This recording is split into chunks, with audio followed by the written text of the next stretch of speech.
So, yeah, as usual, I did take a lot of time off to enjoy the holidays with family and friends. So now I'm trying to play catch up with all of them. Even though you take time off, as a bona fide film critic, you still have to watch these movies. So I've watched them, I've written the reviews, and sketched down my notes, and it's just a matter of now getting them out to the public. A lot of these films uh, I viewed weeks, sometimes months before they even open up in the market. So, but like I said, it's time to play catch up now. All of the holiday cookies are gone. So tonight's lesson plan, ladies and gentlemen, is don't come back from the moon. What does that mean? At first you think, hey, maybe it's a sci-fi movie and we're going into space. We should only be so lucky it doesn't happen quite that way. All right, let's talk a little bit about this.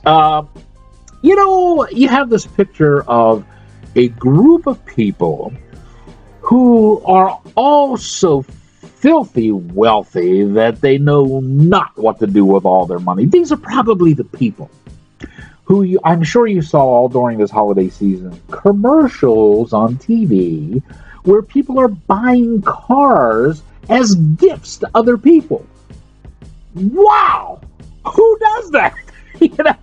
That's part of this crowd. Hey, I think I'll drop 50, 60,000 on a car for cousin Junior or whatever, the mimosa crowd. And you can see them looking at lifestyles that are different from their own and wagging their finger saying, tisk, tisk, how the poor, wretched poor live.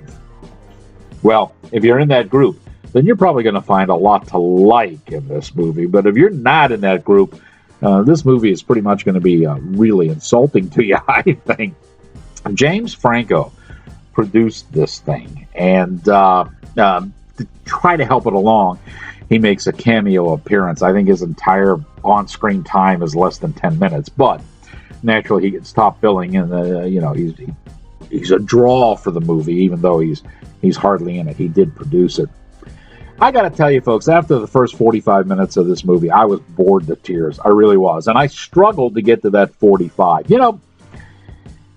Not only have I seen towns like this and experienced them, but I have lived in towns like this, and they're not entertaining. These are towns where there is absolutely nothing to do. Now, at one time it was a booming town, okay? At one time it was a big tourist attraction.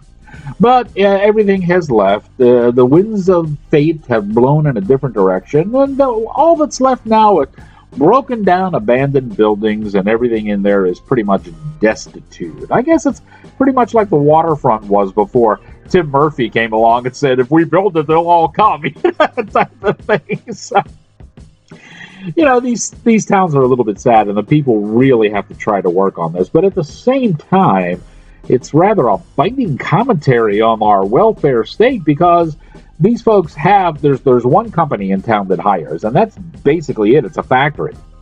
Other than that, there's nothing to look forward to here. So a lot of times what's happening is the men in the family realizing, hey, I can't go anywhere. I can't provide for my family if I stay here. They leave.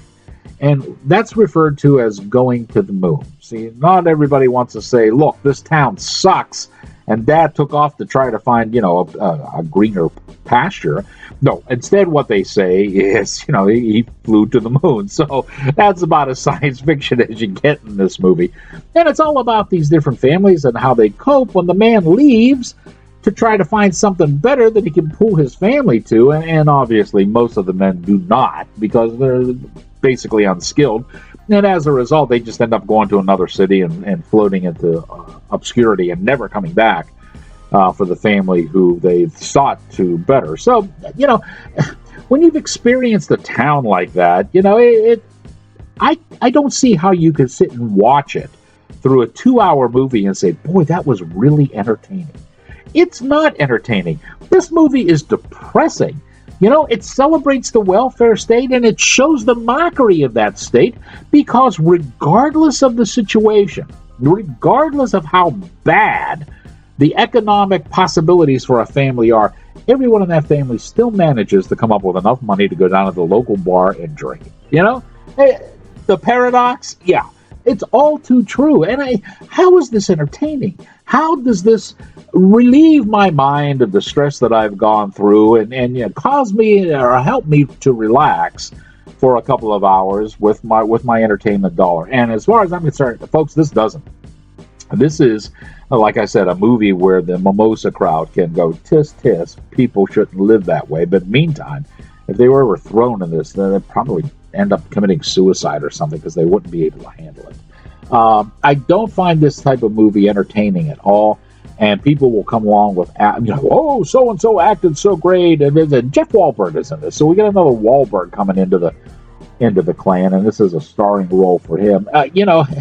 Is the acting worthwhile? No, it's fair to middling as far as even Franco's in and out performances.